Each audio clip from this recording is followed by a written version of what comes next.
Hello and welcome to the Penny Platform.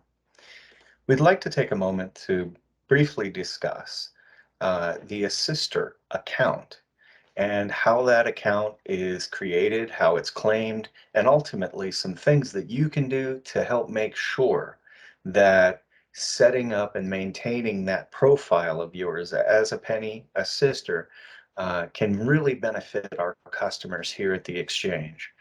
We also want to take a look at the enrollment dashboard and how you can manage the relationships with your customers and access their customer information. And then, of course, we're going to talk a little bit about the importance of indicating languages on your profile. So with that being said, we're logged in as a Penny Assister. The very first page that you'll see when you log in as a Penny Assister is your dashboard. Now, we're going to back up for a second and talk a little bit about establishing your Penny Assister account. Establishing a Penny Assister account is actually something that an enrollment entity manager, typically someone at your organization who manages the assisters or supervises the assisters, they'll have access to their own portal through Penny where they can create and add new assisters to the organization. Once you receive the notification that they have established your initial account, at that point, you can claim your account, access your dashboard, and begin to manage your information and your customers. So a few things we want to point out. Right here on your dashboard, you're going to see where your enrollments for the past 30 days are. And of course, you'll be able to determine metal tier, gold, silver, bronze, etc. But one of the most important facets you'll find under the My Information tab. Okay, under My Information, you can click on Counselor Information.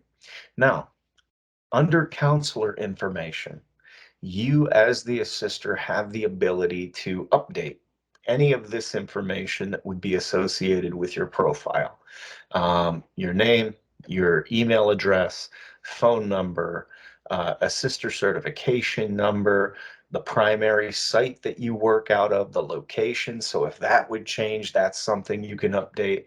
The address where you're seeing your profile languages. Many residents here in Pennsylvania have a primary language other than English, and health insurance can be a very complex subject for a lot of people, especially if they're approaching it through a second language. Knowing that we have assisters in our network who also speak a primary language other than English is very important to our customers. So we'll take a look here in a moment and see how we can edit this information. Again, through clicking on the edit button, we can update any of the assister information that is associated with our account. And with that, we can also make sure that we select any languages that we speak or write, as well as our education background. We can even upload a photo here. And ultimately, this information will show up on your profile. So if you click on profile, you'll be able to see the example here where the assister has her photo, her business location shows up on the profile so that customers can access it, as well as her primary contact information. Now, an important thing to note here as well is we can also take a look at certification status. An important thing is this assister number.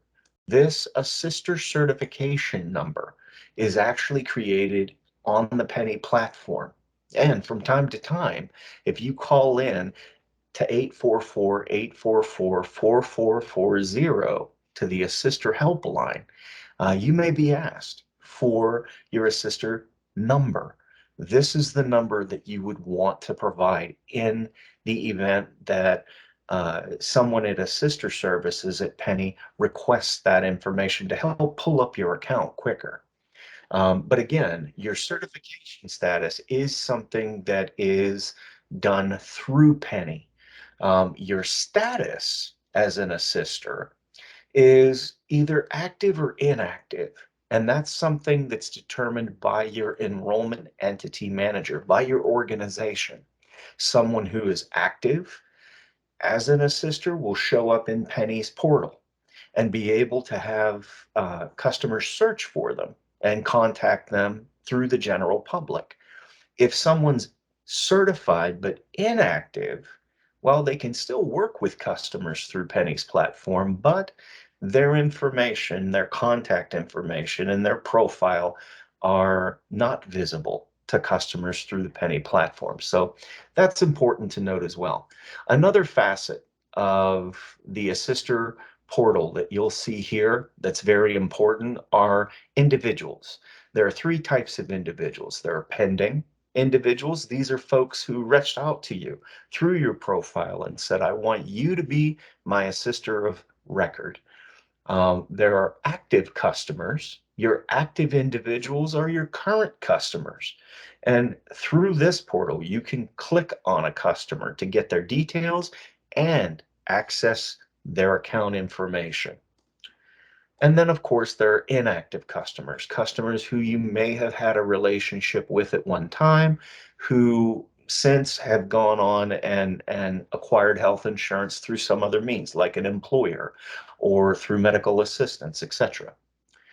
One last thing that is very important to point out about the Assister portal is adding new individuals. When you're working with customers in public, you can click Add New Individual, and through a series of very, very simple steps, you can add a customer to your book of service and create an account for them at the same time.